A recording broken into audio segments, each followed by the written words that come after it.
This is the EV Reality Check powered by GreenCars.com.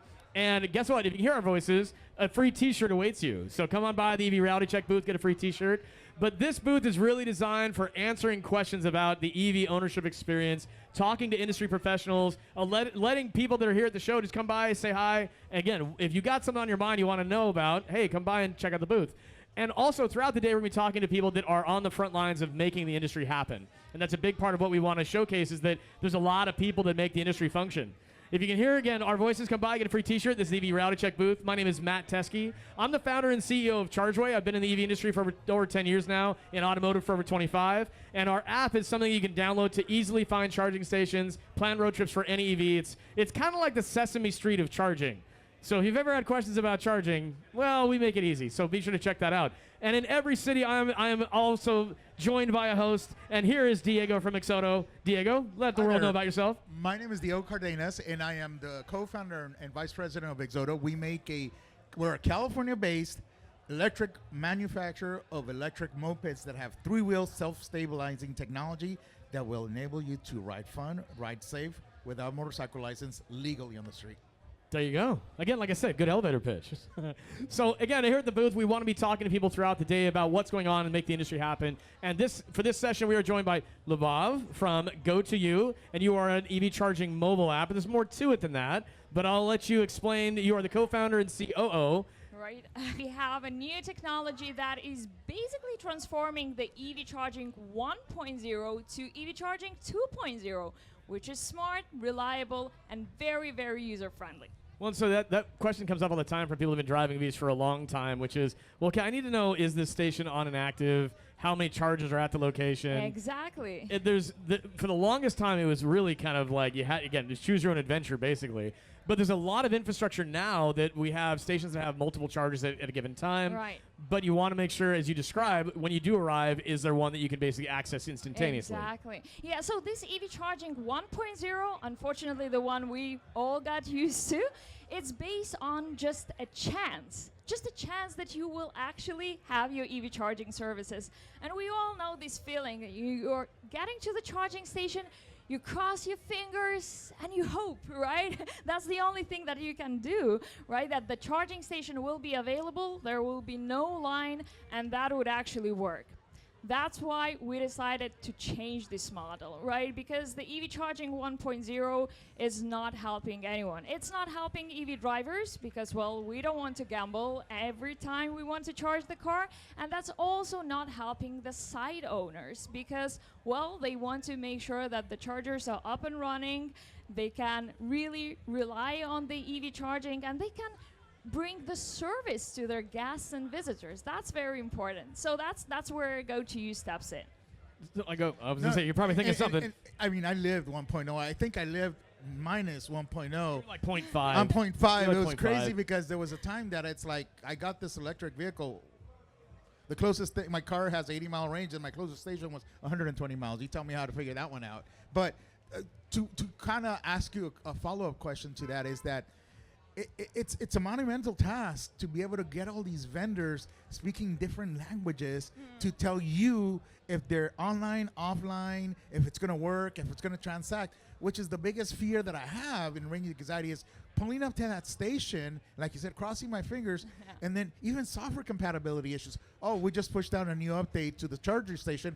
What used to be a working station with my motorcycle no longer works. Yeah. But I just charged here last week, and you call them up, and they go, oh, sorry, you're going to have to find something closer.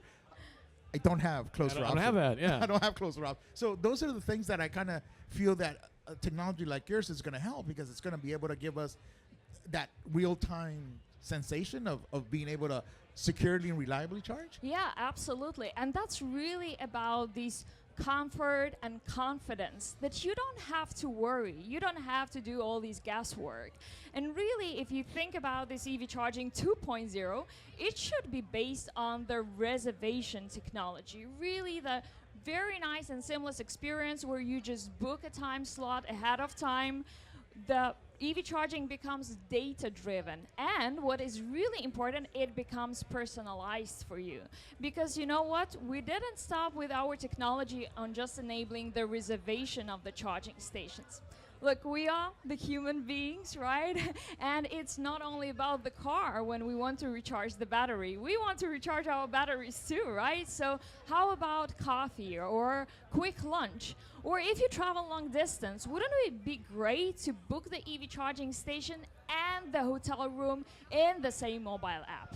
Right, so it's about rethinking really these first come first served approach to what actually is serving the EV drivers. So one thing that always crosses my mind about the reservation side of it is there's factors involved. You can reserve with software, but then there's how's the physical experience going to work? In other countries, they actually have little mechanized blockades where they'll say like, no, you can't park here because someone has reserved it. We don't have that here in the States though.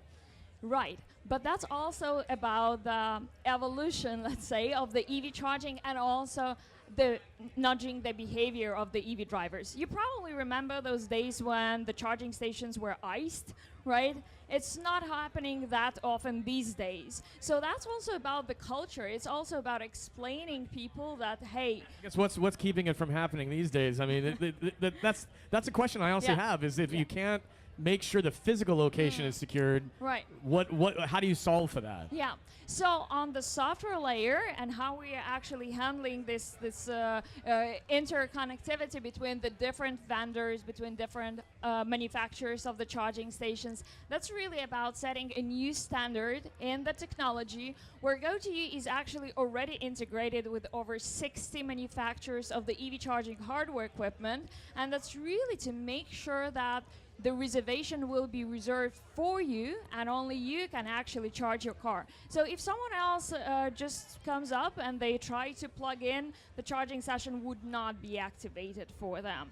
Of course, there's a question about iced charging spots, but that's really about the culture, and I think we are all doing a great job in educating other drivers what EV charging is actually about and what basically are the rules and the standards. I don't see it as much as anymore as I did like 10 years, 8 years ago, where you used to have big ass truck right there parked and move me if you can. I got family that live in Idaho and Washington and Montana, so for them it's just like, oh look again.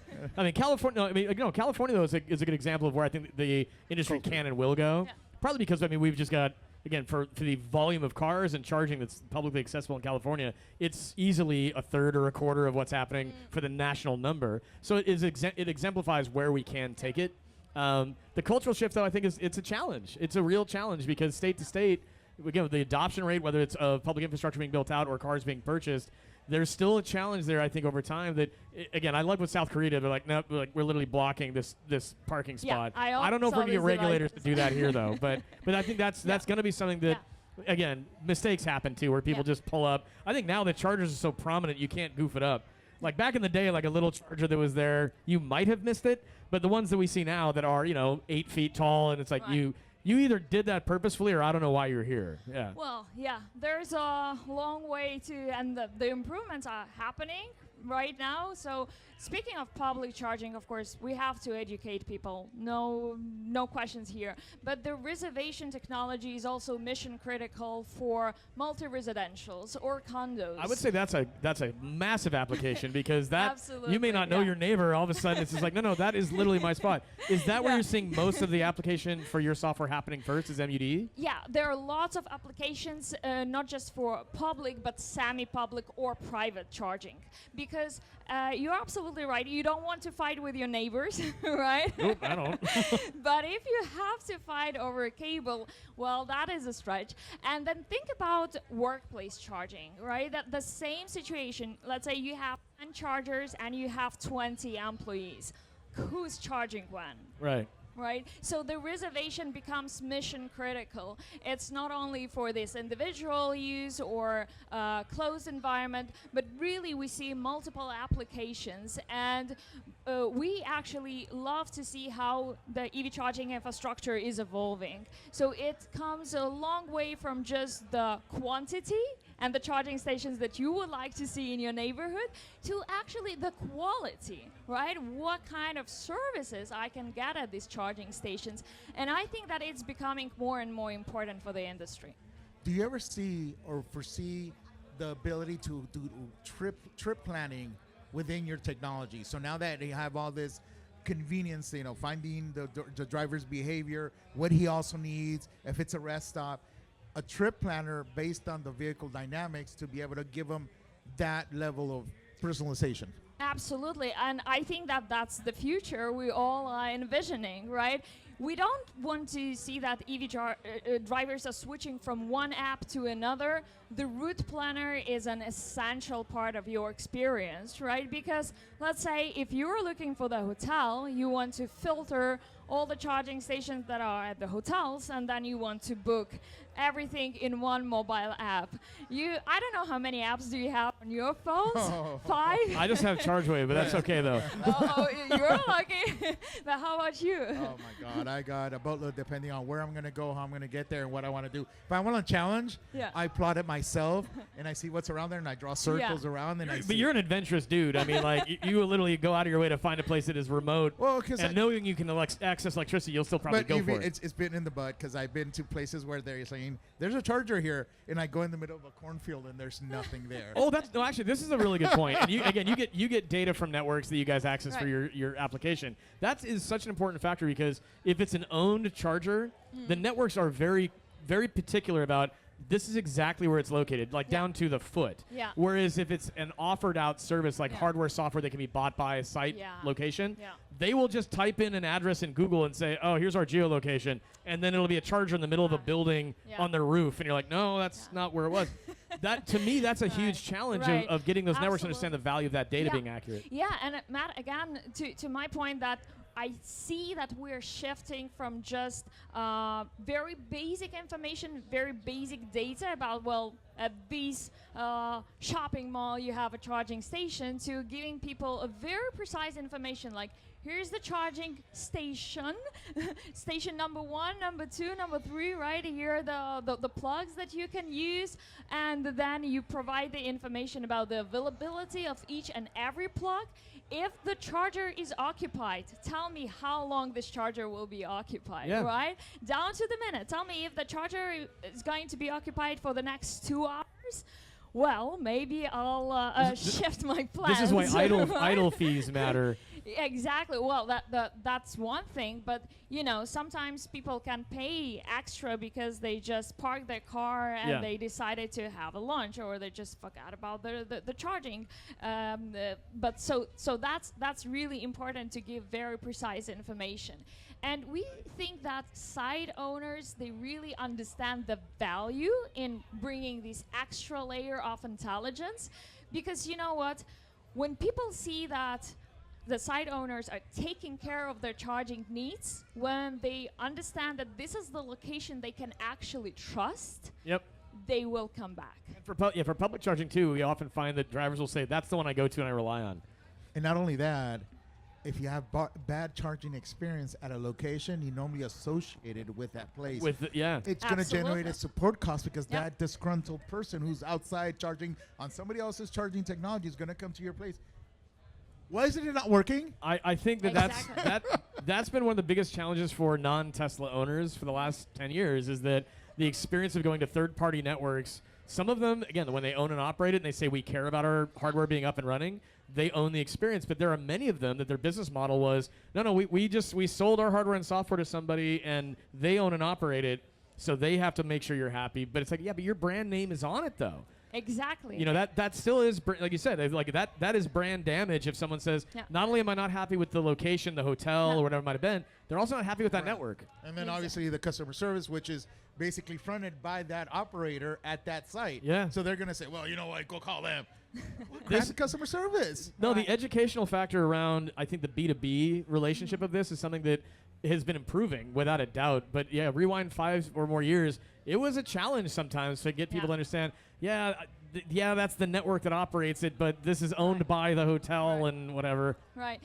That's absolutely true. That's why in Go2U we provide not just the mobile application, we act as an operating system for this EV charging infrastructure. So our technology, it's really the technology that is helping to monitor, predict, and optimize how the charging stations are working, and then to deliver a good quality data to the user interface, mobile applications, third-party providers who are working with us. So really, again, I'm very, very happy to see this shift to the EV charging 2.0, and I think that's the only way how the industry will evolve. Yeah, the industry is not going to evolve unless it does improve. I mean, I think the baby steps that were made along the way that were the early adopters. Again, you personify it in so many ways of like the adventures you've had. That is something that is no longer going to be. Again, that's not a norm thing. That was a niche thing, and what you're describing is people just need to have, you said, like confidence. They just have to know, hey, look, if I get here, if there's transparent information for me, I'm not going to have to play a guessing game. Yeah. And that it's interesting. Again, if you look back 5-10 years, where we're at today is such a vast improvement, but we still have to maintain improving on a lot of these little things. But the foundations are being built. Yeah. The issue to me nowadays is not the uptime, but it's the availability, whether they're up or down or busy. Yeah. Because I remember just talking to a couple of friends of mine who we used to do little mini rallies. Our typical weekend ride was 500 miles. Who can get to San Francisco and back quickest? That was our typical ride of motorcycles. And back 3 years ago, it was fun because every single time we'd pull up to a station, there was always something available to charge. And normally it was 4 of us doing this little rally. Now we don't do those rallies anymore because we know that every single time we're going to pull up to stations, there's a queue normally waiting, and there's probably 3 or 2 chargers that are down. Yeah. That takes the fun off riding. Yeah. So those are the things we got to look at. I think one thing that you're also keying on with what your app has built out is that homeowners they've got a luxury to this, but it's that swath of people that don't have the option. They need to have visibility into how their world will work when they buy the vehicle that they wanted. Without that, they're not going to buy the vehicle in the first place. Absolutely. I totally agree with you because, well, our goal is to make sure that EV drivers enjoy driving and charging experience, right? Without this second part, no way someone would like to switch to the electric. And I think that this is the shared goal that we have to really make sure that the drivers understand that the EV charging can be as pleasant and as simple as any other things that we do in our life. Look, if we have to travel somewhere, we don't pop up to the airport hoping that there will be a place for our plane, right? If we want to... That'd be crazy. When I talk to... So whenever we think about like any parts of our life that it is just functioning, that just works, we understand that it's a part of our human beings' behavior to plan, to book, and expect that the things would work. So that's our goal, to make the same for the EV charging industry. It's like I tell my friends, to put an analogy, imagine going to your Shell gas station. It only has 2 stalls, out of which one is working and the other one, the spigot's always empty every time you go. Well, this is no. I mean, it's the same thing we're facing right now in a way. Yeah. I think. Well, and for those listening, I think the most important thing to understand is we're discussing how the sausage has been made for a long time. Now we're changing that. I think that, again, if you look at the volume of public chargers that are available, it's over 100,000 now in the United States, well, in North America in general. And there's about 60 networks you have to navigate to understand which network works for you. I think the reality of it is it's improved so much, but we're still at the beginning stages of how people realize they have a fuel choice. And then how they know how it works for the car they've selected. Those are factors that create, again, the confidence piece is the most important thing. The fact that that is a key part of your mission is the most important thing. A lot of, I think, networks were building hardware and getting chargers out just to be like, we got it done. There's chargers out. People will find them. And no, that's not always the case. That's not always the case. They have to know they can trust them. And I think, again, that's the work you're doing in that regard is fundamental to the emotional response people have to owning an EV. And that's been key because a lot of the early adopters, again, we had a conversation about this, logic-based decision-making around why they might have done it. But we need people to buy it because they fall in love. That's how transportation works here in the United States, at least. You find the car you love and you want to own it. Yeah. So that comes along with trust. You want to fall in love and you want to keep that romance going by getting a good charging experience, whether at home Right. or abroad outside of the home. You Yeah. know, that's the most important thing. If not, I know so many people bought a car and they've only lasted 1 year with it because, you know what, I couldn't deal with this, you know, having to wait in line for a charge. Well, yeah, and Absolutely. knowing how those options then look and work. I mean, there's so many things to unpack. It's all about education in so many ways, and that's again what the EV reality check space is all about. These discussions is at the end of the day, we want people to be informed, but also feel comfortable, and that. I think that the having to educate yourself piece of this that's existed for a long time in this space, we got to get past that and give them tools like yours that are going to be effective and useful. So to that point, how do people find information about GoToYou? Where do they find you? How do they download the app? So the best way to find information about GoToYou is to visit our webpage, gotoyou.com, and really, if you are the EV GoToYou, driver, just the letter U, though, right? Yes. Okay, yeah, just the letter. GOTOU. Okay. Yes, right. And like, if you're an EV driver, just download the app, try it out, and I can guarantee that once you've tried the reservation, you would never want to come back to first come, first served approach, because it's really about your comfort, confidence, and simplicity, right? If you're a business, if you're really deploying the EV charging infrastructure, that's your moment. That's your moment to rethink the strategy and make sure that the EV drivers, your guests, your visitors can really enjoy the EV charging services at your location. If it doesn't have the reservation, you're missing out. There you go. Diego, anything else you want to add? She's going to solve a problem that a lot of people are really disgruntled about. Visibility. Visibility into it. Yeah. Well, thank you so much for joining us today. Thank Go to you. you.com. You, not YOU, but you, just the letter. Get the information about the app. Check out the website today. Again, this is the EV Reality Check booth powered by GreenCars.com. Here answering as many questions as we can possibly answer throughout the day with leading industry experts that are working on solving real problems. Thanks again for coming by.